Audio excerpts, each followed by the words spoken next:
and welcome to this episode of the Cold Start Corner Expert Series. I'm Eric Matei, joined by Matt DiBlasi. Matt is the president and co-founder of Abyde, which I think we all know is the leading name in HIPAA compliance. And Matt's joining us today to talk about just that, the importance of HIPAA compliance and your cold start. Matt, welcome to the Cold Start Corner. Awesome, Eric. Thanks for having me. It's great to be here. So we got a ton of things to get into. So let's go ahead and just take it from the top, and let's just talk about HIPAA. So maybe for starters, please. I think I shared with you before we hit record. Every time I write HIPAA, I forget if it's 2 P's or 2 A's. So please clear the air on that and just explain to us exactly what HIPAA is. Yeah, I've seen it spelled many different ways. Member on ODs on Facebook, so I've seen it spelled many different ways. 1 P, 2 A's. So Health Insurance Portability and Accountability Act is the actual acronym. We actually make the joke here a lot when we're doing educational events. Typical HIPAA, the acronym doesn't even lend any insight as to what it's about, right? So even the acronym is confusing in itself. And so that's really just kind of the beginning of a lot of misconceptions and confusion surrounding HIPAA. So yes, Health Insurance Portability and Accountability Act, but ultimately I think everybody understands is about patient privacy and the data that medical practices store and have access to. Sure. And on that note, then I suppose HIPAA is something that obviously with the advent of technology and more digitized processes, HIPAA now has come from something that I think perhaps 15 years ago may have been like, okay, yeah, HIPAA. Whereas like now we live in such a digitized world where, man, got to be sure everything is locked down. So what does it mean from a practice standpoint, as far as some of these things that need to be in place to ensure that a practice is HIPAA compliant? Yeah, no, you made a great point. So HIPAA sits at the intersection of healthcare and technology, right? And so those two are intertwined; those are married. We're not going to go backwards. And so when it comes to the adoption of EHR, practice management, digital imaging devices that carry software with it, right? An office now, a medical practice, eye care practice is more digitized, more vulnerable now than ever to those that have malicious intent. And so that's why we can confidently say, and there's so many reasons why we can say this, but HIPAA is not going anywhere. And there's one of the misconceptions that we hear is, one day it won't be around anymore. We heard a lot of that 10 years ago, right? But with the massive adoption of this technology, it's starting to change. I think those business owners, the practices out there really understand their responsibility when it comes to securing that sensitive data. And so that sensitive data that's being held by medical practices, by eye care practices specifically, is 10 times more valuable on the black market than any credit card information, because you're really starting to talk about stolen identities, right? And being able to pull different data points to create these stolen identities. And so whether there's somebody's name or address or social security number, and then you start to get into the privacy side around just diagnoses with information, right? And specifically in eye care, somebody's job can rely on the status of their vision. And so if information gets out that's not supposed to be out, it can really be a detriment to patients out there. And so when it comes to HIPAA, and it comes to, well, what is the practicality? What is the reason behind it? Well, it's to make sure that providers are implementing good faith efforts to secure all of our data as patients. We're all patients somewhere. We try to make sure that the doctors out there understand that, because then you get an eye roll, right? It's kind of like, oh my gosh, HIPAA, like it's just overbearing, confusing. And yes, that's the case. But at its core, it is good. We want this. It cannot be the wild, wild west. There has to be ramifications and actions that are taken if providers aren't doing what they're supposed to be doing. And so really then it's like, well, what am I supposed to be doing as a provider? What do I need to be implementing? And most organizations do a great job of the culture, right? And so we define being HIPAA compliant as documented proof that there's a culture of compliance within the organization. And so practices do a really good job. They understand that the information needs to be made secure, and they can't talk about patients in front of others, and they can't, tell their wife about who came in the office that day. But where so many practices miss the boat is around the specific documentation. And so we like to equate it to taxes, right? So if you think about your taxes, if you just pay your taxes accordingly, but you don't have the correct documentation in the case of an IRS audit, you don't have the right forms filled out, you don't have them filled out correctly, that's where you start to get into trouble. And so the same thing goes for HIPAA compliance. You can have that culture, and most organizations do, but do you have the right documentation in place to make sure that you're meeting the government requirements? And that's where we see, unfortunately, a big gap, especially for the smaller providers who have limited knowledge, limited resources to actually execute. So man, you hit on a ton of really key points. I think the first thing to call out is what you mentioned regarding this vulnerability and the fact that the value of these sensitive private records, the fact that that value is up to 10x what perhaps a credit card number, like when we typically think of digital thievery and stuff like that, identity, we typically think credit card, but the degree to which you said HIPAA protected stuff has 10x the value on the black market, that is astonishing. Something else you mentioned also, I think is key, and I'm looking forward to you expanding on this, is you said it's about culture, but it's also about documentation.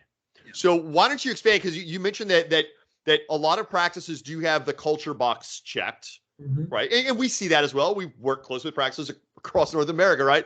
Many of them do have the culture box checked, but it's that documentation piece where they're exposed, right? So why don't you speak to what are some of these documents we talk about, like what needs to be documented? In other words, if someone's watching right now, what government website do they go to? What boxes do they need to check to show that their practice is compliant? Yeah, no, it's a process. Unfortunately, it's a process that never ends either when it comes to the documentation. So it's not you just check the box and you're done. And so the government, while they make things confusing, they do outline some specific steps that must be done, specific documentation that must be had.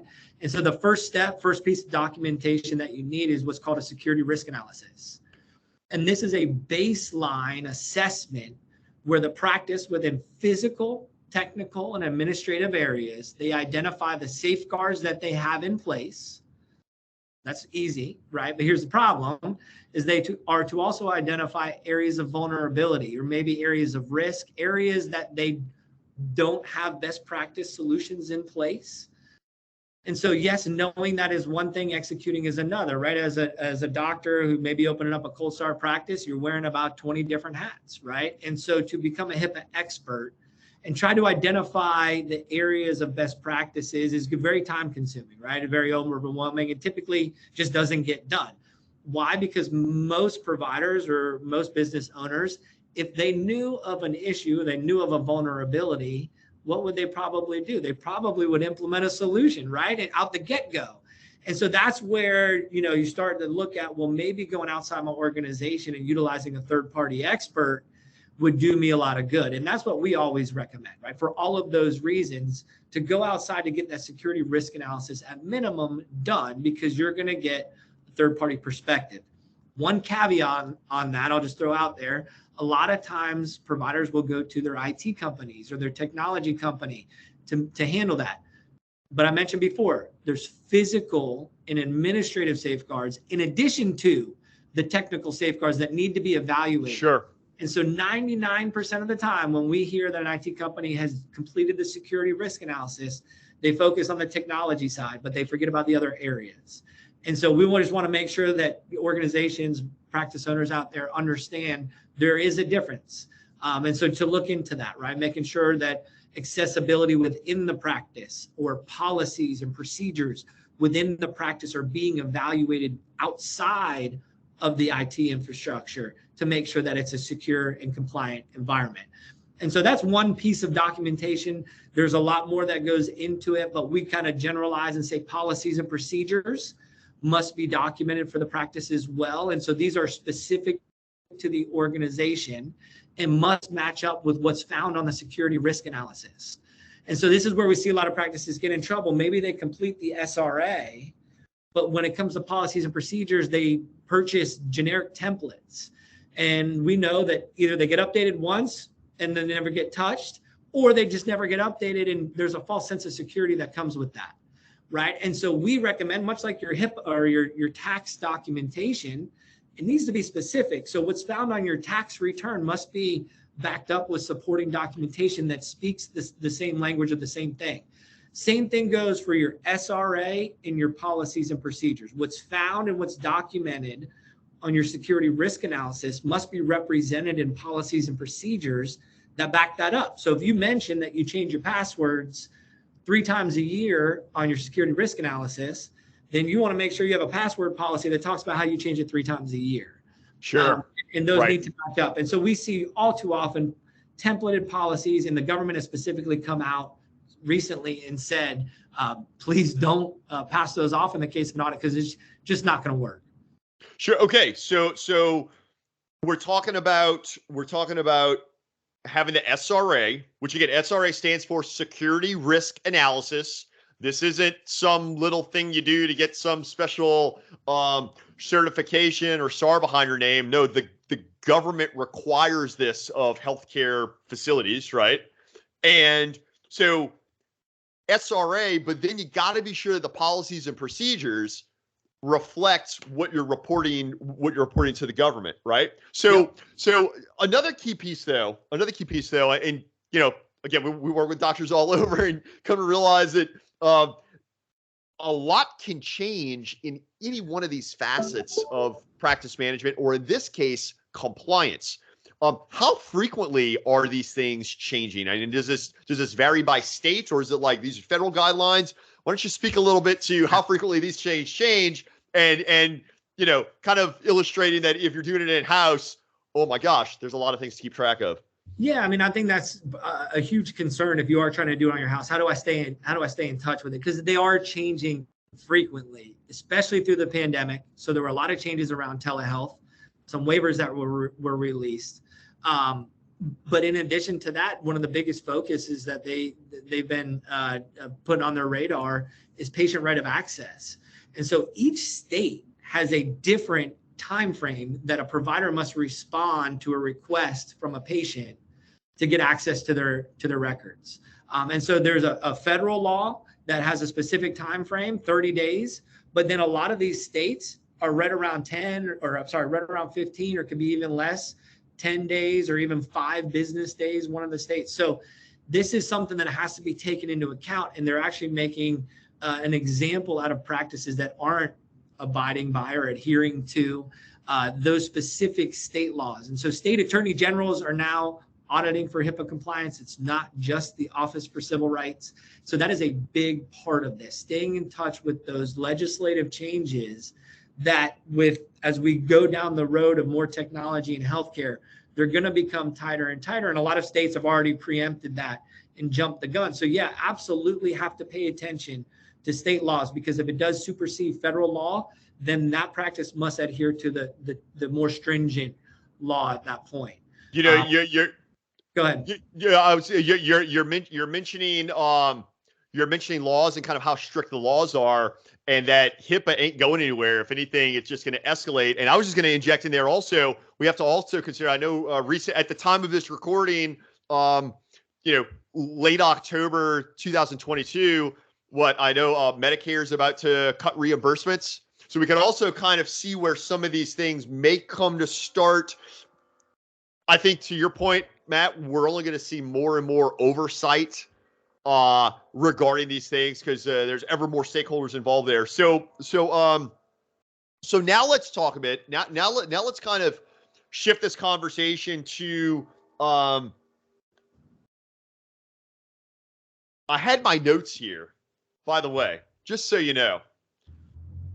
I have a lot of notes. So I'm trying to think of where my next thought was, right? I love it. You've been laying out so many pearls. So, all right. So for that doctor who is cold starting their practice, right?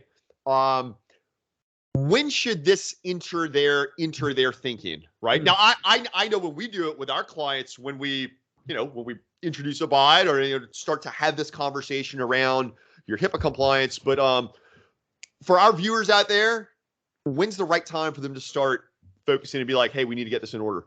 Yeah, I mean, I'm a business owner. You're a business owner, right? Starting a business, you're looking at your operations, you're looking at your risks, right? And you're looking at how to mitigate your risk as a business owner. This is an area of compliance, right? Federal law, there's no option to comply with this. Has to be done. And so when you do that, you mitigate your risk, right? So it's going to be along those conversations of implementing efficiencies, right, around mitigating risks. And that's where we feel like going outside your organization, utilizing experts and efficient tools that are available out there to help mitigate or limit the amount of effort or knowledge that's needed to check this off the list. But it's one of those things that has to come up around, the business operations, because unfortunately, if it's not addressed, it just leaves the practice vulnerable to devastating consequences should that worst case scenario happen. And unfortunately, I think a lot of us found out through the COVID times, like worst case scenarios do happen in life. Anybody who's been through a ransomware attack understands that nobody's immune to a data breach, right? Nobody's immune to a patient complaint. And so without having those compliance programs in place, you leave yourself susceptible to whatever enforcement actions come with that. Absolutely. So now let's talk a little bit about the consequences. Give us an idea. What kind of penalties? I know you mentioned first and foremost there has been a radical uptick in audits, and clearly it seems that the authorities are really kind of laying down the law on what's acceptable to submit an audit. But let's talk a little about some of these consequences, some of these penalties that practices would face if they don't pass audit. Yeah, I mean, there are definitely financial penalties involved. This has been one of their most active years, been the most active year ever for the Office for Civil Rights. And so what I mean by that is maybe not dollar amounts in terms of fines. What they've done is they've kind of come down rather than levy the $3 million fine, they're levying a lot more $60,000 fines, a lot more $200,000 fines. We saw as low as $3,500. It's actually starting to reflect a lot more like OSHA in terms of the amount of enforcement. And maybe it's not the big high number that's going to catch everybody's attention dollar wise. It's going to be the amount of or what they are fining for. And so there's still a lot of precedent being set when it comes to HIPAA, especially on the independent practice side, right? The smaller private practice side. They focused a lot recently on dental practices with that patient right of access. So making sure that the practices give that information to patients in a timely manner. And they've really focused on the smaller practice. Sure. And so those fines are really all across the board, but they look at it as a per patient